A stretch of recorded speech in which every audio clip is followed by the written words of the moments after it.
पानेरि खृष्टानफोरा गामिनि बिरसन दैमारिनि बिसि सानै गथ'नि बिमा सिमांस्रि दैमारिया थांनाय सानथामनिफ्राय गोमानानै दङ। बे समाव अनजालि बिसिखौ फैफिननो थाखाय खावलायदों फिसाय बिरसन दैमारिया।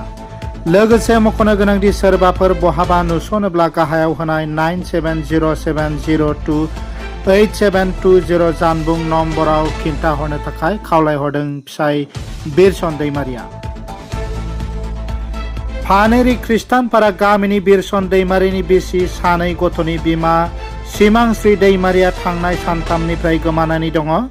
बे समाव अनजालि बिसिखौ फैफिननो खावलायदों फिसाय बिरसन दैमारिया। लोगोसे मख'नो गोनांदि सोरबाफोर बहाबा नुस'नोब्ला गाहायाव होनाय 9707028720 जानबुं नम्बराव खिन्थाहरनो थाखाय खावलायदों फिसाय बिरसन दैमारिया।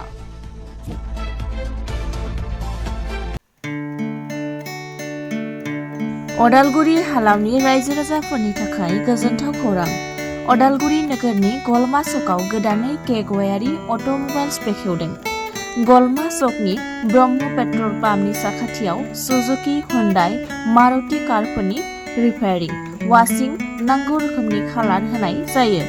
लोगोसे बेवहाय अरिजिनेल पार्ट्सफोरखौबो मोननो हागोन।